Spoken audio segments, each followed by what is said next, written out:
சித்த மருத்துவத்துல சர்க்கரை நோய் இந்த மாதிரியான தீர்வுகள் இருக்கு. சித்த மருத்துவத்துல இதுக்கான சிகிச்சை முறைகளும் சரி, அதுக்கான வழிமுறைகளும் நிறையாவே இருக்கு. ஒருத்தருக்கு சர்க்கரை நோய் வந்திருக்குன்னா அவர் எப்படி உணர முடியும், என்னென்ன அறிகுறிகள் அவர் தெரிஞ்சுக்குவாங்க? ரெண்டாவது, அந்த சர்க்கரை நோய் உருவாகிறதுக்கான நேரம் பார்த்தோம்னா கிட்டத்தட்ட ஒரு 3 வருடங்கள்லேருந்து 5 வருடங்கள் வரைக்குமே கூட டைம் இருக்குது. இப்போ சர்க்கரை நோயில மருந்துகளோட உணவு முக்கியம். என்ன மாதிரியான உணவுகள் அவங்க எடுத்துக்கலாம், எந்த மாதிரியான உணவுகள் எடுத்துக்கிட்டா சர்க்கரை அதிகரிக்கும்? சர்க்கரையே வராமல் தடுக்கிறதுலையும் சரி, சர்க்கரை நோய் முதல்ல வந்துருச்சுன்னா அதை கட்டுப்படுத்துறதுலையும் உணவுக்கு ஒரு முக்கியமான பங்கு இருக்கு.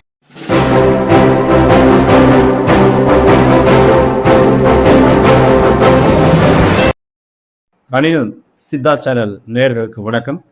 இந்த நாளில் சித்த மருத்துவம் குறித்தும் சித்த மருத்துவத்தினால் எந்தெந்த நோய்களுக்கு தீர்வு கிடைக்கும் என்பதற்கும் பார்க்க போகிறோம். இன்னைக்கு நம்ம என்ன பார்க்க போறோம்னா சர்க்கரை நோய் குறித்து நம்ம பேசணும். உணவு முறைகள் என்ன அப்படிங்கிறது குறித்து நாங்கள் விரிவாக பார்க்க போகிறோம். சிறப்பு மருத்துவராக இருக்கிறாரு. கிட்டத்தட்ட 10 ஆண்டுகளா இந்த மருத்துவத்தில் கோலச்சி இருக்கிறாரு. அநேகருக்கு தீர்வு கொடுத்திருக்கிறாரு. 2 முறை வேலூர் மற்றும் திண்டுக்கல் ஆட்சியர் 2 முறை சிறந்த சித்த மருத்துவர் அப்படிங்கிற விருது வாங்கியிருக்கிறாரு. வணக்கம் டாக்டர். வணக்கம் சார். இன்னைக்கு சித்த மருத்துவத்துல சர்க்கரை நோய் எந்த மாதிரியான தீர்வுகள் இருக்கு? சிலர் தீர்வே இல்லைங்கிறாங்க. ஒரு சிலர் முற்றிலும் குணப்படுத்திடலாம் அப்படின்ட்டு விளம்பரமாக பண்றாங்க. சிலர் இது தீர்வே இல்லைன்னு சொல்றாங்க. ஒரு சிலர் மாத்திரை எடுத்துக்க வேண்டாம், நம்ம உணவு முறைகள்லேயே அது குணப்படுத்திக்கலாம்னு சொல்றாங்க. ஒரு குழப்பமான சூழல் தான் போயிட்டு இருக்கு. உங்களை பத்தி கொஞ்சம் அறிமுகப்படுத்திக்கங்க டாக்டர். அனைவருக்கும் வணக்கம். என்னோட பெயர் மருத்துவர் வசந்த் மில்டன் ராஜ். நான் கடந்த 10 ஆண்டுகளாக சர்க்கரை நோய் சம்பந்தமான நோய்களுக்கான சிகிச்சை முறைகள் சித்த மருத்துவ முறையில் ரொம்ப அளவுக்கு அதிகமான மருந்துகள் இல்லாமல் எளிமையான மருந்துகளை வச்சு எப்படி நோயாளிகள் கொடுக்கணும் அப்படிங்கிறது மாதிரி நிறையான பேஷண்ட்ஸ்க்கு நம்ம கொடுத்து நிறையா ரிசல்ட்ஸ் நம்ம பார்த்துருக்கோம். இப்போ சர்க்கரை நோய் சார் சொன்ன மாதிரி நிறையா பேஷண்ட்ஸுக்கு நிறையா இருந்தால் கூட இனி வரும் காலங்களில் இன்னும் அதிகமாகும்னு சொல்கிறாங்க. ஸோ அந்த அளவுக்கான நம்மகிட்ட மருத்துவ சிகிச்சை இருக்கா, அது அதனுடைய எதிர்காலம் எப்படி இருக்குன்றது கேள்விக்குறியாக இருந்தாலும் சித்த மருத்துவத்தில் இதுக்கான சிகிச்சை முறைகளும் சரி, அதுக்கான வழிமுறைகளும் நிறையாவே இருக்குது. ஸோ இதில் நம்ம நிறைய முன்னேற்றங்களை கொடுக்க முடியும். அது மட்டும் இல்லாமல் மற்ற நோய்களை விட சர்க்கரை நோய் பொறுத்த வரைக்கும் சித்த மருத்துவம்னா சிறந்த மருத்துவம் அப்படின்றது மாதிரியான நிறையா கூறுகள் சித்த மருத்துவத்தில் நிறைய சிகிச்சை முறைகளும் சரி, நிறைய வழிமுறைகள், உணவு பழக்கங்கள், இது எல்லாமே நிறைய விஷயங்கள் சொல்லியிருக்காங்க. அதை நம்ம ப்ராக்டிஸில் நம்ம அனுபவபூர்வமாக நிறைய பேர் கொடுக்கறது மூலயமாவும் சரி, நிறைய அறிவியல் ஆராய்ச்சியிலும் சரி, அந்த மருந்துகளை கொடுத்து நிறைய பேருக்கான அந்த ரிசல்ட்ஸை நம்ம கண்கூடாக பார்க்குறோம். ஸோ இது எதிர்காலம் சித்த மருத்துவம் தான் சர்க்கரை நோய்க்கான எதிர்காலம் அப்படின்னு சொல்கிற அளவுக்கு சித்த மருத்துவம் சர்க்கரை நோய்களுக்கு நல்லா பலன் அளிக்கிறத நம்ம கண்கூடாக பார்க்குறோம். டாக்டருக்கு ஒருத்தருக்கு சர்க்கரை நோய் வந்திருக்குன்னா அவர் எப்படி உணர முடியும், என்னென்ன அறிகுறிகள் அவர் தெரிஞ்சுக்கலாம், அதை பற்றி கொஞ்சம் சொன்னோம்னா. நிறைய பேருக்கு தனக்கு சர்க்கரை நோய் வந்ததே தெரியாமல் இருக்கிறாங்க.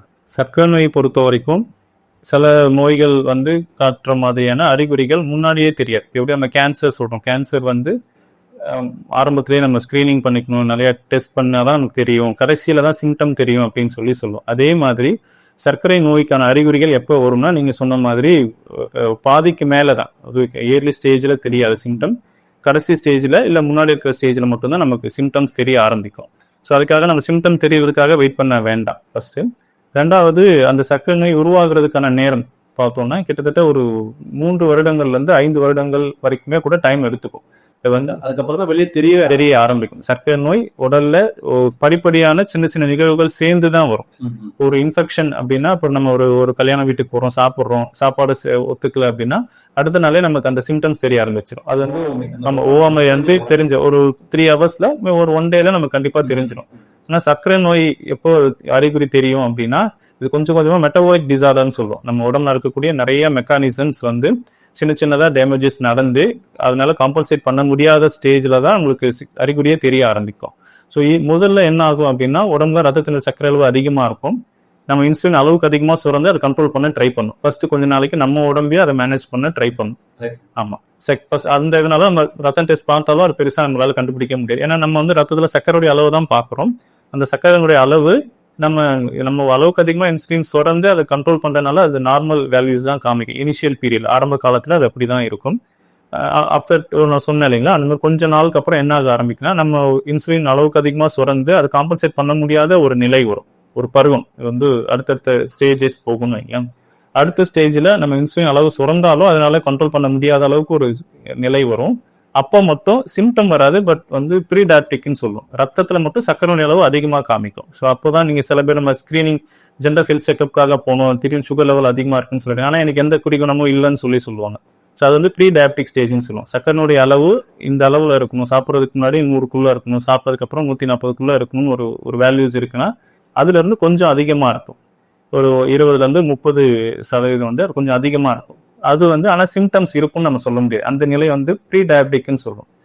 அந்த ஸ்டேஜ்லேயே நம்ம கண்டுபிடிக்கிறோம்னா அது குணப்படுத்துறதுக்கான வாய்ப்பு தான் இன்னும் அதிகம். சர்க்கரை நோய்க்கு முந்தைய நிலையில இருக்காங்க அப்படின்னா நம்ம ரெகுலராக சர்க்கரை நோய்க்கான அந்த ரத்த டெஸ்ட் பண்ணிக்கும் போது நமக்கு அந்த ரத்த வேல்யூஸை வச்சு இங்கே சுகர் வர்றதுக்கான வாய்ப்புகள் இருக்குங்கிறத நம்ம ஓரளவுக்கு சொல்லலாம். அது 2ஆம் பருவத்தில் நம்ம அதை சொல்ல முடியும்.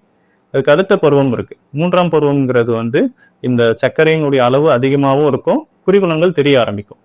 என்ன குறிகுணங்கள் வரலாம்னா, ஆரம்பத்தில் யூரின் அதிகமாக போகலாம், அதிகமாக பசிக்கலாம், ரொம்ப உடல் சோர்வா இருக்கிற மாதிரி இருக்கும். இந்த மாதிரியான ஒரு ஜென்ரல் சிம்டம் தான் அவங்களுக்கு தெரிய ஆரம்பிக்கும். அதிகமாக போகும், அடிக்கடி போகும்னா நைட் டைம்ல பொதுவாக இரவுல தான் அதிகமாக இருக்கும். சர்க்கரை நோய் பொறுத்த வரைக்கும் இரவுல தான் அதிகமான சிறுநீர் கழிக்கிறது வந்து இரவுல இருக்கிறதுக்கான வாய்ப்பு அதிகம்.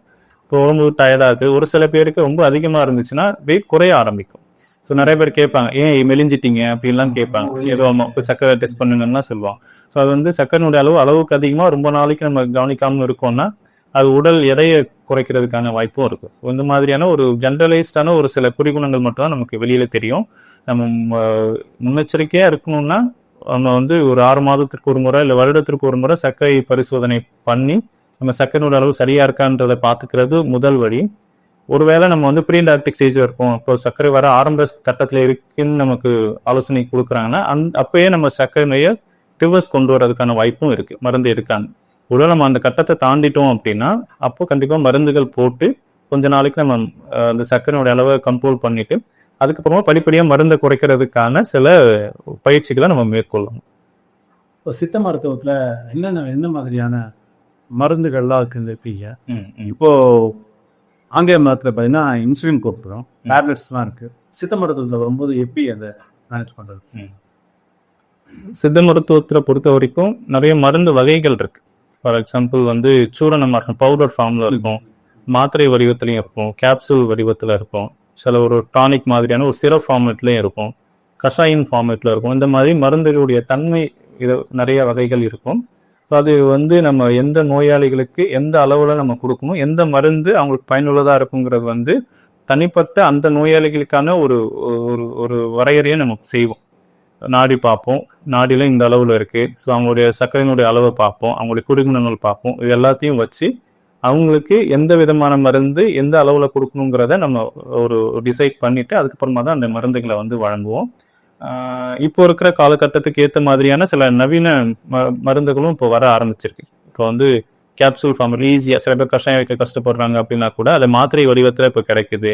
அப்புறம் வந்து ஆயில் கேப்சூல் மாத்திரை, சில பேர் கசப்பாக இருக்கும்னு சொல்லுவாங்க மருந்து, அதெல்லாம் இல்லாமல் இப்போ அதை வந்து கோட்டட் மாதிரி மேலே வந்து இனி கசப்பு சுவை தெரியாத மாதிரியான மருந்துகள் எல்லாமே இப்போ மார்க்கெட்டில் அவைலபிளாக இருக்குது. இப்போ ஈஸியாக கன்வீனியன்ட்டாக இருக்கிற மாதிரியான மருந்துகளும் இப்போ நம்ம சித்த மருத்துவத்தில் வர ஆரம்பிச்சிருக்கு. இது மருந்துகள் பொறுத்த வரைக்கும் அவங்களுடைய உடல்நிலைக்கும் அவங்களுடைய நாடிக்கும் குறிகுணத்துக்கும் ஏற்ற மாதிரியான மருந்துகள் தான் நம்ம சஜஸ்ட் பண்ண செய்வோம். சரி, இப்போது சர்க்கரை நோய் வந்து இருக்குதா இல்லையா நம்ம டெஸ்ட் பண்ணும்போது ஏசிபிசி பிளட் டெஸ்ட் எடுத்து பண்ணிக்குவோம். அது இல்லாமல் சித்த மருத்துவமனைக்கு வந்தோம்னா இங்கே இருக்கு இதெல்லாம் பண்ண முடியுமா, அறிவு கண்டுபிடிச்சி எல்லாம் பண்ண முடியுமா, இல்லை அந்த டெஸ்ட் தான் எடுத்துட்டு நான் வரணுமா, அப்படி இதெல்லாம் இருக்குங்களா? சித்த மருத்துவத்தில் நோயை கணிக்கிறதுக்கான வழிமுறைகள் ஒரு சில வழிமுறைகள் இருக்கு. ஒன்று வந்து முக்கியமானது நாடி தான். நம்ம வந்து நோய்க்கு குறிகுணம் ஆரம்ப நிலையில இருக்கா எந்த நிலையில இருக்கிற வரைக்குமே நமக்கு நிறைய டீட்டெயில்ஸ் நாடி வந்து கொடுக்கும். நாடி மட்டும் வச்சே நம்ம சொல்லிட முடியுமானா இல்லை. நாடி வந்து ஒரு வேல்யூஸ் கொடுக்கும்.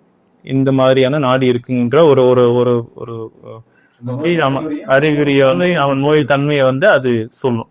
அதையும் நோயாளியினுடைய அறிகுறியையும் நம்ம ரத்த பரிசோதனையும் வச்சு தான் நம்ம கன்ஃபார்ம் பண்ணுறதும் மருந்தை ப்ரோக்னோஸ் பண்ணுறதும் பண்ணும். இப்போ நாடி வந்து சர்க்கரை நோயை கண்டுபிடிக்கிறதுலையும் சர்க்கரை நோயினுடைய வளர்ச்சியையும் அதுக்கு எந்த நிலைமையில இருக்கு, உறுப்புகளுக்கு பாதிப்பு எதுவும் நடந்திருக்கா, இந்த மாதிரி ஒரு பெரிய டீட்டெயிலிங் ரிப்போர்ட்ஸை வந்து நாடி பார்க்குற எங்களுக்கு ஒரு ஐடியா கிடைக்கும். ஸோ அது வந்து நாங்கள் அடிப்படையாக வச்சிருப்போம். அது இல்லாமல் சில யூரின் எக்ஸாமினேஷன்ஸ் இருக்கு, இந்த மாதிரியான சில முறைகளும் இருக்கு. இப்போ வந்து நாடி ஈஸியாக இருக்கிறதுனாலையும் இப்போ வந்து அக்யூரேசி நம்ம எந்த அளவுக்கு அது நம்பகத்தன்மையோடு இருக்குங்கிறத வச்சும் நாடி தான் மோஸ்ட்லி ரிலேபிளாக இப்போ நாங்கள் சித்த மருத்துவத்தில் அதிகமாக பயன்படுத்திட்டு இருக்கோம். சித்த மருத்துவமாகவே பக்க விளைவுகள் அதிகமாக இல்லாமல் ஒரு நோயை குணப்படுத்த முடியும் அப்படிங்கிறது நம்பிக்கைக்குரிய ஒரு விஷயம். இப்போ சர்க்கரை நோய் பற்றி பேசிட்டு இருக்கோம். சர்க்கரை நோய் வந்து பெரியவங்களுக்கு எல்லாருக்கும் தெரிஞ்ச விஷயம் தான். இப்போ பிறந்த குழந்தையிலேருந்து சின்ன சின்ன குழந்தைங்கலாம் சர்க்கரை நோய் வருது. அதுக்கு என்ன காரணம்? நான் முன்னாடி சொன்ன மாதிரி சர்க்கரை நோய் முதல் வகை வந்து குழந்தைங்களுக்கு வர்றதுக்கான வாய்ப்புகள் நிறையா இருக்கு. அது வந்து நம்ம மரபணு ஒரு காரணம் இருக்கலாம். ரெண்டாவது ஏதாச்சும் ஒரு இன்ஃபெக்ஷன்ஸ், நம்ம வைரல் சளி காய்ச்சல் மாதிரியான எந்த ஒரு வைரல் இன்ஃபெக்ஷன் வந்தால் கூட அது நம்மளுடைய இம்யூன் எதிர்ப்பு சக்தியை வந்து ஒரு சின்ன சேஞ்சஸை உண்டாகும். அந்த எதிர்ப்பு சக்தி நம்ம ஆட்டோ இம்யூன் சொல்லுவோம். நம்ம உடம்புக்கு எதிரான சில செல்ஸை எதிர்ப்பு சக்தியை உருவாக்கி கூறதுக்கு வாய்ப்புகள் இருக்கு. எல்லா காய்ச்சலும் அப்படி கிடையாது. ஒரு சில வைரஸ் காய்ச்சல் அது வர்றதுக்கான வாய்ப்புகள் இருக்கு. அது வந்து இன்சுலின் சுரக்கக்கூடிய அந்த பேங்க்ரியாஸ் இருக்கக்கூடிய அந்த செல்லுக்கு எதிரான சில எதிர்ப்பு சக்தியை உண்டாக்கிடும். அது என்ன பண்ணுன்னா நம்ம இன்சுலின் சுரக்கக்கூடிய செல்லை அது வந்து பாதிக்கிறதுனால இன்சுலின் சுரப்பு குழந்தைங்களுக்கு இல்லாமல் போயிடும். அது வந்து குழந்தைங்களுக்கு வந்து வெயிட் குறையிறது, சடனாக மயக்கம் போட்டு கீழே விழுவாங்க, இந்த மாதிரியான சில குறிகுணங்களோட நம்ம பார்க்கலாம். முதல்ல அதை வந்து டயக்னோஸ் பண்ணிட்டாங்க, டைப் 1 முதல் வகை சர்க்கரை நோயின் கணிச்சிட்டாங்க அப்படின்னா அவங்க வந்து இன்சுலின் இருக்கிறதா முதல் வழி. சித்த முறைக்கு குழந்தைங்களுக்கு குழந்தைகள்லாம் ஒரு 3 வயசுக்கு மேலதான் வர ஆரம்பிக்கும். வழக்கமா சர்க்கரையோட தன்மை அதிகமா இருக்கும்போது தான் இன்சுலின் எடுக்கணும்னு சொல்லுவாங்க. குழந்தைங்களுக்கு எடுக்கலாம். குழந்தைங்களுக்கு வகையை பொறுத்திருக்கு. முதல் வகைக்கு இன்சுலின் எடுக்கிறது தான் முதல் மருத்துவ முறையா இருக்கும். ஏன்னா அவங்களுக்கு இன்சுலின் சுரக்கக்கூடிய செல்லே இல்லை. அப்படின்னும் போது அதை நம்ம வெளியிலிருந்து இன்சுலின் நம்ம உடம்புல இருக்கக்கூடிய இன்சுலினை வெளியே மூலயமா நாங்கள் ஊசி மூலயமா நம்மளுக்கு நம்ம செலுத்துறோம். அதுதான் முதல் முக்கியமான மருந்து. சித்த மருத்துவத்தில் நம்ம அவங்களுக்கு என்ன பண்ணலாம் அப்படின்னா சில சப்போர்ட்டிவ் மெடிசன்ஸ்ன்னு சொல்லுவோம். சர்க்கரை நம்ம இன்சுலின் போடுறதுனால மட்டும் சர்க்கரை நோய் கண்ட்ரோலாக ஆயிரும், இல்லை சர்க்கரை நோயினால பின் விளைவுகள் இல்லை பாதிப்பு வராதுன்னு நம்ம சொல்ல முடியாது. ஈவன்தோ நம்ம வந்து சர்க்கரை நோய்க்கான மருந்துகள் எடுத்து சர்க்கரை கண்ட்ரோலாக வச்சிருந்தா கூட சர்க்கரையினுடைய காம்ப்ளிகேஷன்ஸ் வர்றதுக்கு வாய்ப்பு இருக்கு.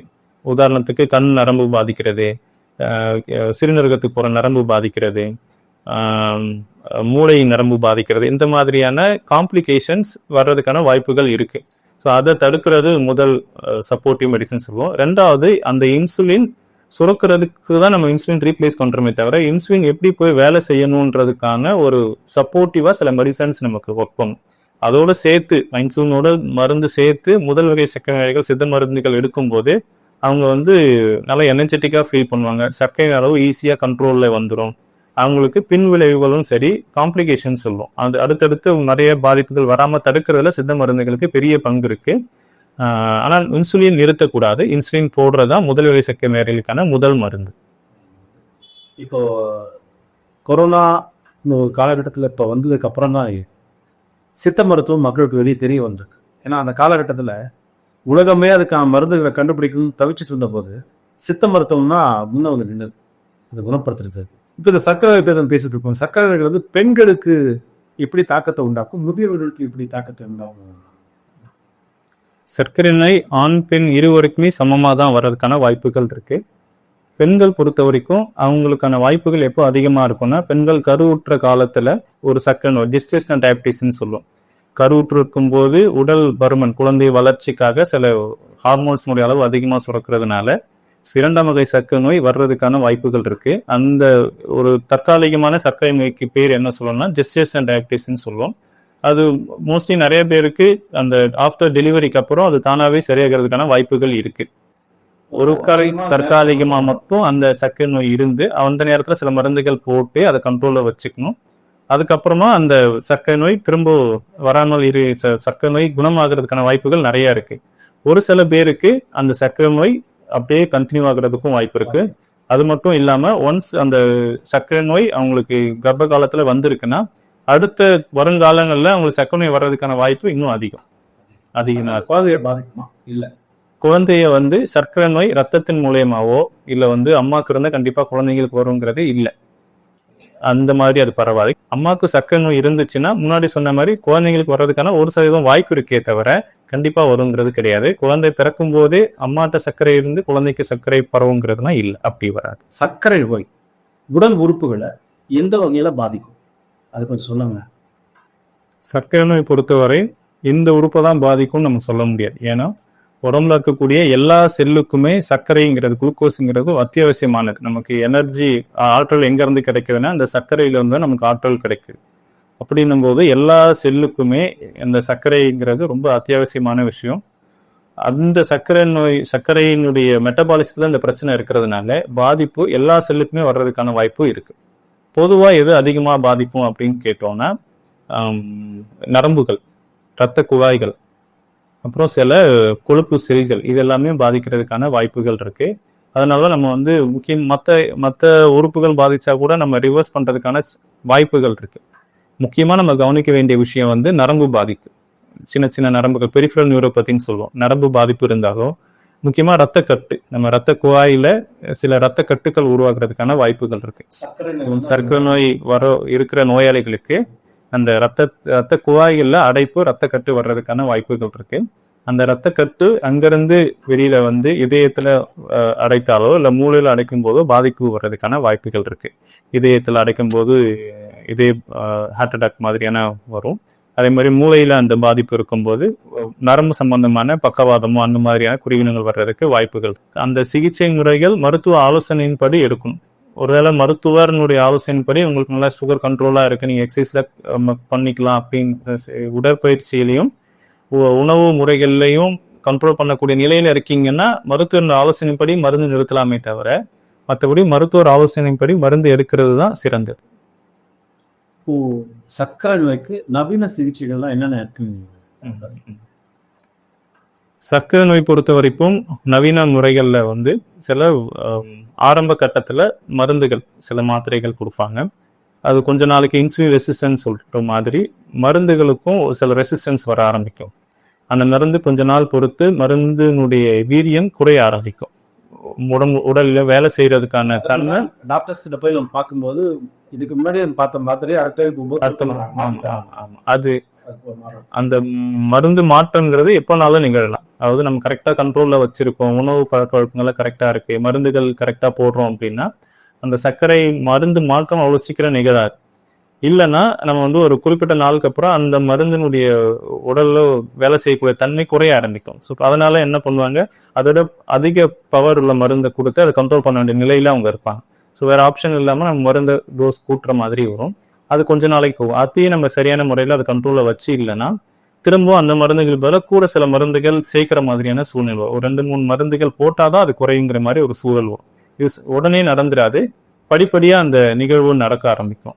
அப்போ அந்த நிகழ்வுகள் கொஞ்சம் கொஞ்சமாக மாறும்போது கடைசி நிலை ஒரு குறிப்பிட்ட நாளுக்கு அப்புறம் மருந்துகள் ஃபெயிலியர் ஆக ஆரம்பிச்சிடும். OHA ஃபெயிலியர்னு சொல்லுவோம், ஓரல் ஹைப்பர்கிளைசமிக் ஏஜென்ட் ஃபெயிலியர்னு சொல்லுவோம்.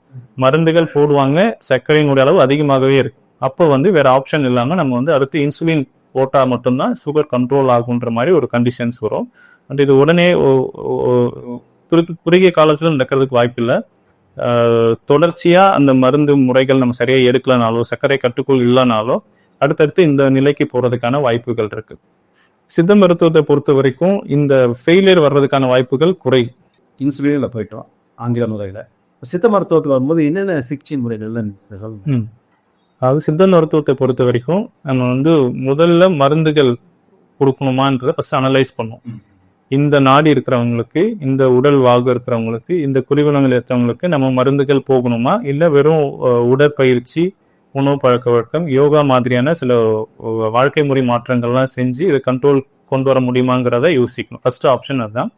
முடியலை, அந்த கண்டிஷன்ஸ்னால அவங்களால சர்க்கரை கட்டுக்குள்ள வச்சிருக்க முடியலை அப்படின்னும் போது நம்ம சில ஒரு குறுகிய காலத்திற்கு சில சித்த மருந்துகள் கொடுப்போம். அந்த சித்த மருந்துகள் சர்க்கரை அளவை கண்ட்ரோல் கொண்டு வர்றதுக்கான முயற்சி பண்ணும். அது வந்து சர்க்கரையினுடைய அளவு அதிகமாகாமலும் பார்த்துக்கும், அதனுடைய காம்ப்ளிகேஷன் சர்க்கரை நோயினால வரக்கூடிய பாதிப்புகளையும் வராமல் தடுத்தும். ரெண்டுமே நம்ம சித்த மருந்துகள்லாம் நிகழும். இந்த மருந்துகள் வந்து கொஞ்ச நாளைக்கு அப்புறம் நீங்க முன்னாடி சொன்ன மாதிரி இந்த மருந்துகள் கேட்காம போயிடுமானா அதுக்கான வாய்ப்புகள் குறையும். ஏன் அப்படின்னா சித்த மருந்துகள் பொறுத்த வரைக்கும் டார்கெட் இருக்கிற இந்த இடத்துல தான் போயிட்டு வேலை செய்யுங்கிற மாதிரியான ஒரு சிங்கிள் மருந்து அதுல இருக்காது. இந்த மருந்துகள் வந்து நிறைய மூலிகைகள் சேர்ந்து அதுல ஒரு மருந்துல இருக்கிறதுனால ஒரு மருந்தும் ஒரு இடத்துல போயிட்டு அதனுடைய பயனை கொண்டு கொடுக்கும். ஒரு சில மருந்து லிவர்ல போயிட்டு ஒர்க் பண்ணும், ஒரு சில மருந்து ரத்தத்துல போயிட்டு சர்க்கரையோட அளவை குறைக்கும், ஒரு சில மருந்து கொழுப்பை குறைக்கும், ஒரு சில மருந்து அதனுடைய மெட்டபாலிசம் உடைச்சி நம்ம குளுக்கோஸை வெளியேற்றுறதுக்கான சில ஒர்க் பண்ணும். இந்த மாதிரி நிறைய மருந்துகள் சேர்ந்து அந்த ஒரு பொருட்கள் சேர்ந்து அந்த மருந்து உருவாகி இருக்கிறதுனால நிறைய இடத்துல அந்த மருந்து ஒர்க் பண்றதுனால அந்த மருந்தினுடைய ஃபெயிலியர் வர்றதுக்கான வாய்ப்புகள் குறையும். ஃபர்ஸ்ட். ரெண்டாவது, அந்த மருந்துகளை அந்த தொடர்ச்சியா கொடுக்க போறதும் இல்லை. நம்ம என்ன பண்ணோம்னா ஒரு 3 months ஒரு 6 months மட்டும் மெடிசன்ஸ் கொடுத்து சர்க்கரையை நல்லா டைட் கண்ட்ரோல் கட்டுக்குள்ள கொண்டு வந்துட்டு அப்புறமா டேப்பரிங் மருந்தை கொஞ்சமா குறைப்போம், அதனுடைய அளவை குறைச்சிட்டே வரும். இப்போ டெய்லி போடுறாங்கன்னா அந்த மருந்து ஒரு நாள் விட்டு ஒரு நாள் போடுறதோ, வீரியத்தை குறைய மருந்துகளையும் நம்ம வந்து கண்டிப்பா குறைச்சி அந்த நிலையிலே நம்ம அப்சர்வ் பண்ணணும். அவங்களுக்கு வந்து எந்த அளவு சர்க்கரை கண்ட்ரோல்ல இருக்குங்கிறத நம்ம பார்த்துட்டு நல்லா கண்ட்ரோல் குறைஞ்சதுக்கு அப்புறம் மருந்து இல்லாத நிலை கூட நம்ம அவங்களை கொண்டு வரலாம்.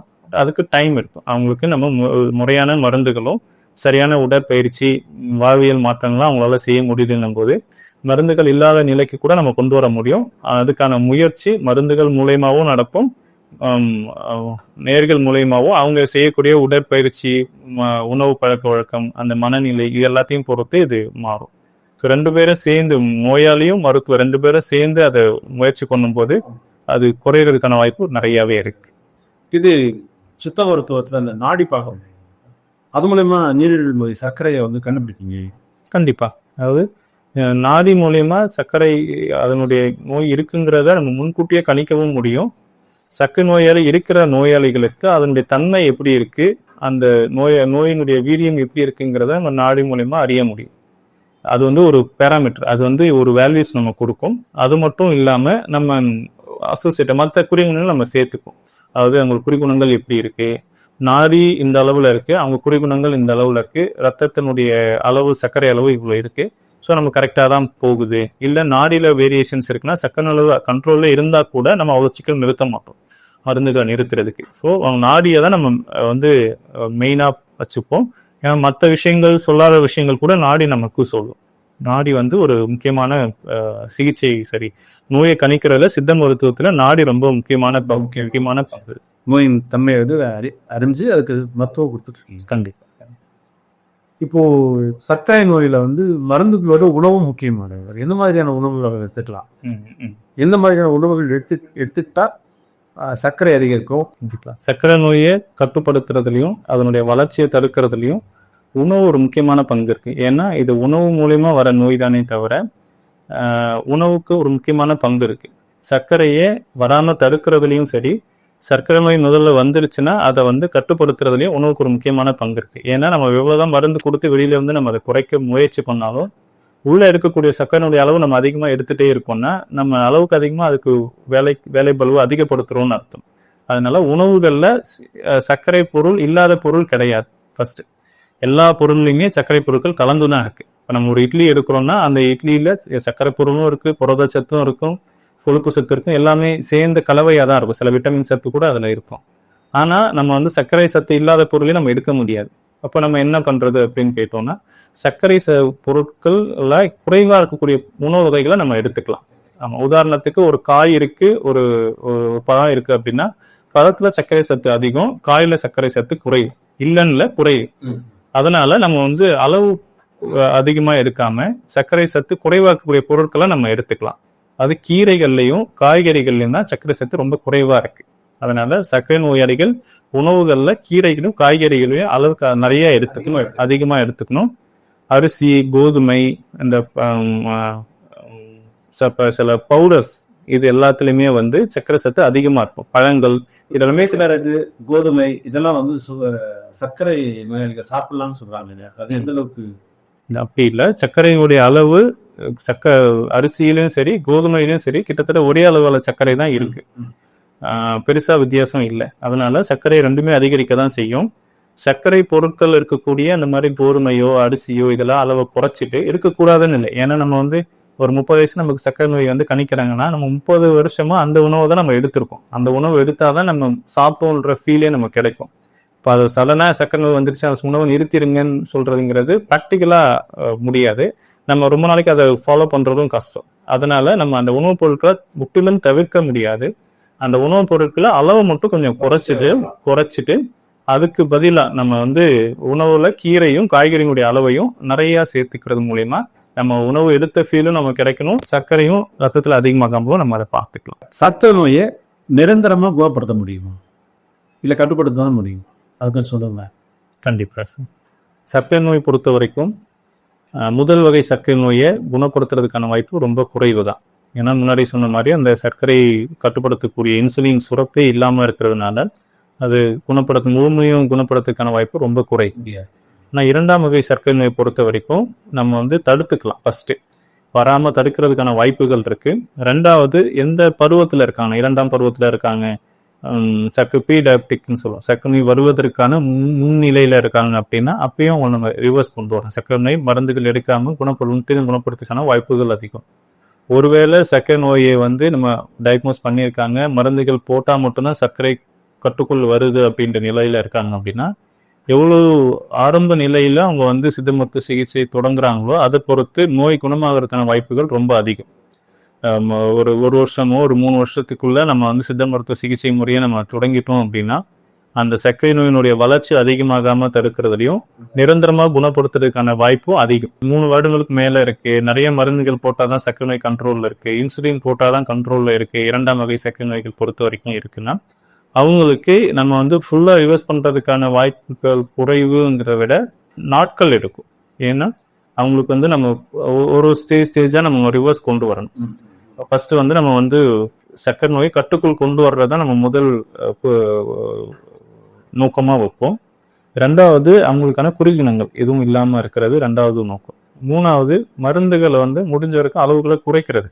இப்போ வந்து நிறைய 2 வேளை மருந்து போடுறாங்கன்னா போட்டாதான் சர்க்கரை நோய் கண்ட்ரோலில் இருக்கு அப்படின்னா அவங்களுக்கு ஒரு வேளையே சர்க்கரைக்கான மருந்துகளை குறைச்சி அந்த ஒரு வேளை மருந்துல சர்க்கரை கண்ட்ரோல் பண்ண முடியுதாங்கிறதா நம்ம அடுத்த நிலைக்கு நம்ம போவோம். அந்த நிலையை அவங்க கடந்துட்டாங்க, அது குறைவான மருந்துகள் போடுறது மூலயமா அவங்க சர்க்கரை கண்ட்ரோலுக்கு கொண்டு வர அளவுக்கு அவங்க வந்துட்டாங்க அப்படின்னா அடுத்த நிலை நம்ம மருந்து நிறுத்தக்கூடிய நிலைக்கும் போகலாம். அதுக்கு தொடர்ச்சியான மருத்துவருடைய ஆலோசனையும் மருந்துகள் எடுக்கிறதும் சில வாழ்வியல் முறைகள், உணவு, இந்த மாதிரியான சில வழிமுறைகள் பின்பற்றது மூலியமா சர்க்கரை நோயை இரண்டாம் வகை சர்க்கரை நோய் பொறுத்த வரைக்கும் நிரந்தரமாக குணப்படுத்துறதுக்கான வாய்ப்புகள் இருக்கு. அதுக்கான ஒரு முதல்ல வந்து கட்டுக்குள்ள கொண்டு வரணும். படிப்படியா அதை வந்து நாங்க கொண்டு வரோம். ஓகே, கட்டுக்குள் வரதுக்கு முன்னாடி கட்டுக்கடங்காம கொண்டாதான் உறுப்புகள் சேர்க்க ஆரம்பிக்கும். கண்டிப்பா அது அறிவியல் தெரிஞ்ச உடனே முதல் அந்த நிலையில இருந்துட்டா நமக்கு ரொம்ப சுலபம். அவங்கள வந்து நம்ம மருந்துகள் இல்லாம இருக்கிறதுக்கோ சர்க்கரை கட்டுக்குள்ள கொண்டு வர்றதுக்கோ பின் விளைவுகள் போகாம தடுக்கிறதோ நம்ம எவ்வளவுக்கு எவ்வளோ முன்னாடியே நம்ம அதை கணிக்கிறோம், முன்னாடியே மருந்துகள் எடுக்க தொடங்குறோமோ அதை பொறுத்து நம்மளுக்கான குணமாகிறதுக்கான வாய்ப்புகளும் ரொம்ப அதிகம்.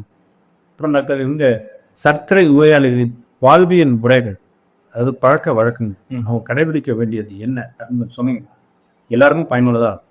கண்டிப்பா. சர்க்கரை நோய்க்கு வந்து மருந்துகள் எந்த அளவுக்கு அவசியமோ அதை விட உணவு பழக்க வழக்கங்களும் சரி, அவங்க டே டு டே லைஃப்ல என்ன மாதிரியான நடவடிக்கையில இருக்காங்கன்றது ரொம்ப முக்கியமான விஷயம்.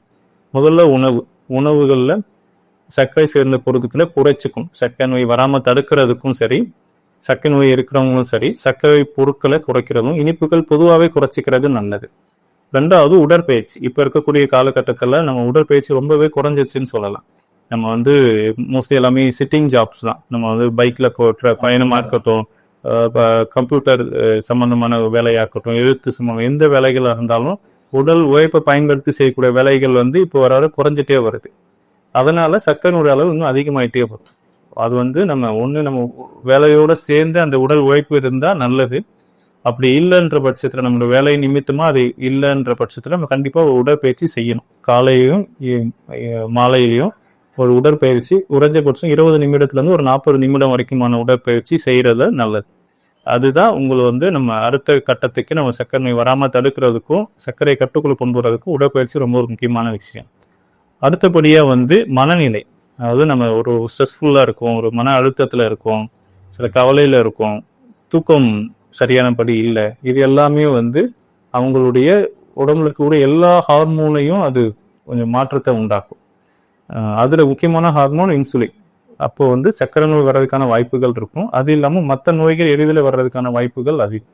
அதனால மன அழுத்தம் இல்லாமல் இருக்க முடியலனா கூட கொஞ்சம் அதை வந்து நம்ம மேனேஜபிளாக இருக்கும். வந்து நம்ம மன அழுத்தங்கள் பெருசாக அதிகமாகாமல் பார்த்துக்கணும். நம்ம முடிஞ்ச வரைக்கும் மன சந்தோஷத்தோடையும் நம்ம வந்து உறவினர்களோடு சேர்ந்து இருக்கிறது, வெளியில் கொஞ்சம் டைம் ஸ்பெண்ட் பண்ணுறது, ஒர்க் ப்ரெஷருக்கு மன இருக்க இல்லாமல் இருக்கிறது சர்க்கரை நோய்க்கு ரொம்ப முக்கியமான விஷயம்.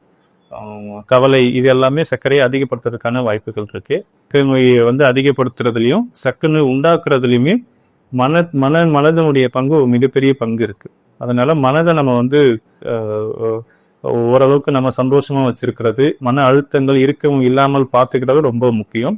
அதுக்கு சில மன பயிற்சிகள், யோகா, நிறைய புக்ஸ் படிக்கிறது, நிறைய மோட்டிவேஷன்ஸ் பார்க்கறது, இந்த மாதிரியான சில நம்மளுடைய மனசை கரெக்டாக வச்சிருக்கிறதுக்கான சில முயற்சிகள் இருக்கிறது மூலியமாகவும் சர்க்கரை நோய் வராமலும் தடுக்கலாம். சர்க்கரை நோயாளிகள் சர்க்கரை கட்டுக்குள்ள வச்சிருக்கிறதுக்கும் மன பயிற்சி ரொம்ப முக்கியம்.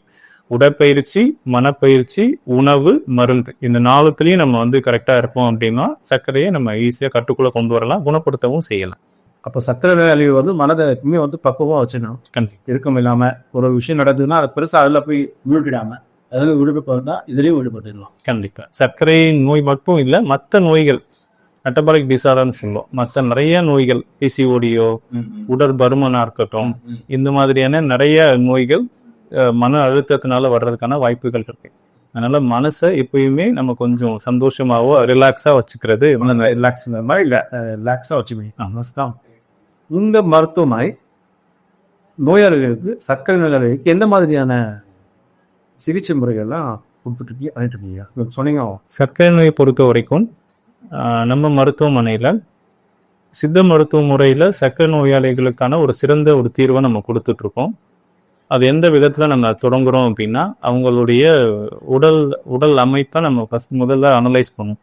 அவங்க என்ன விதமான நாடியில் இருக்காங்க, உடல் தேகம் என்ன தேகம்ல இருக்காங்க, அவங்களுடைய ஜெனட்டிக் பேட்டர்ன் இருக்கு, இது எல்லாத்தையுமே நம்ம அனலைஸ் பண்ணணும். 2வது அவங்களுக்கான உணவு பழக்க வழக்கங்களும் சரி, உடற்பயிற்சி, இந்த மாதிரியான இண்டிவிஜுவலான தனித்தனியான முறைகள் இருக்கும். ஒரே மருந்து எல்லாருக்கும் கொடுக்கறது இல்லாமல், ஒரே அட்வைசஸ் இல்லாமல் தனிப்பட்ட முறையில் ஒருத்தவங்களுக்குமே அது மாறும். ஒரு சிலவங்களுக்கு ஒரு சில மருந்துகள் நல்லா கேட்கும், ஒரு சில உடற்பயிற்சிகள் நல்லா கேட்குங்கிற மாதிரி தனிப்பட்ட முறையில் அவங்களுக்கு என்ன சிகிச்சைகள் உகந்ததாக இருக்குங்கிறதுக்கு ஏற்ற மாதிரி அவங்களுக்கு தனித்தனியான மருத்துவ முறைகளும் சரி, தனித்தனியான மருந்துகள் நம்ம அவங்களுக்கு கொடுக்குறோம். அது முதல்ல நம்ம படிப்படியாக எந்த நிலையில இருந்தாலும் சரி, உதாரணத்துக்கு நம்ம ஆரம்ப நிலையில இருக்காங்கன்னா மருந்தே அவசியம் இல்லை, நம்ம சித்த மருந்துகள் மட்டும் போட்டு அதை கட்டுக்குள்ளே கொண்டு வந்துட்டு நம்ம அடுத்த லெவல் மருந்து இல்லாமல் போகிற அடுத்த லெவலுக்கு நம்ம போயிடலாம். இல்லை சப்போஸ் நம்ம அந்த நிலையெல்லாம் தாண்டிட்டோம்னா அவங்கள அந்த படியிலிருந்து மருந்துகள் குறைவான எடுக்கக்கூடிய நிலைக்கு நம்ம அவங்களை கொண்டு வந்துட்டு அப்புறமா அவங்க மருந்துகள் நிறுத்தக்கூடிய நிலைக்கு நம்ம கொண்டு வரலாம். இதுக்கு டைம் இருக்கும். அந்த சர்க்கரை நோயாளிகள் வந்து கூடுதா குறையுதான்றதை நம்ம வந்து ஊர்ஜிதப்படுத்துறதுக்கு குறைஞ்சபட்சம் ஒரு 3 மாதம் ஆகும். மருந்துகள் எடுக்கிறது மூலயமா சர்க்கரை நோய் கட்டுக்குள்ள இருக்கு, கட்டுக்குள்ள இல்லைங்கிறத நம்ம ஊர்ஜிதப்படுத்தி சொல்றதுக்கு அந்த HbA1c சொன்னீங்களா, 3 மாதத்திற்கான சர்க்கரையினுடைய அளவை வச்சு தான் நம்ம ஓரளவுக்கு ஊர்ஜிதப்படுத்த முடியும்.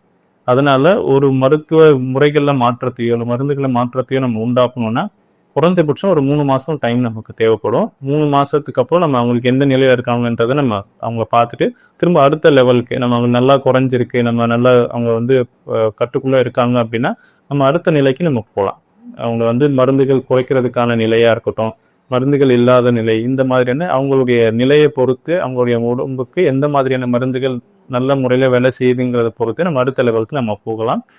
ஸோ நிறைய பேர் நம்ம இங்கே கிளினிக்கில் நிறைய பேருக்கு அந்த இது சக்ஸஸ் பண்ணியிருக்கோம். ஸோ நிறைய பேர் வந்து சர்க்கரை நல்லா கட்டுக்குள்ளே கொண்டு வந்திருக்காங்க, நிறைய பேர் மருந்துகளை நிறுத்தவும் செஞ்சுருக்காங்க. ஸோ அவங்களுடைய தொடர்ச்சியான ஒரு அணுகுமுறையும் நம்ம வந்து அவங்க விடணும், மருந்துகளை நிறுத்தணுன்ற ஒரு மனதிடமும் இருக்கும்போது கண்டிப்பாக அது சக்ஸஸ் ஆகிறதுக்கான வாய்ப்புகள் நிறையாவே இருக்குது.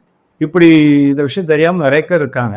அவங்களாம் கண்டிப்பாக இந்த இவரை சந்தித்து இவர்கிட்ட சிறந்த மருத்துவ முறையை தொடர்ந்து எடுத்துட்டாங்கன்னா நிச்சயமாக அவங்க லைஃப்பில் நல்லா இருப்பாங்க.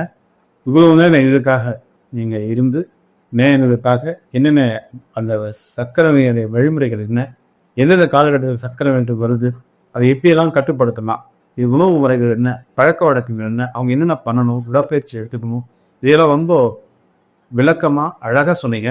ரொம்ப சந்தோஷம் டாக்டர். இன்னும் அடுத்தடுத்த தொடர் நிகழ்ச்சிகளில் நான் உங்களை சந்தித்து நேயர்கள் சார்பாக நிறைய கேள்விகளை கேட்குறேன். நீங்களும் அதுக்கான பதில் கொடுப்பீங்க எதிர்பார்க்குறோம்.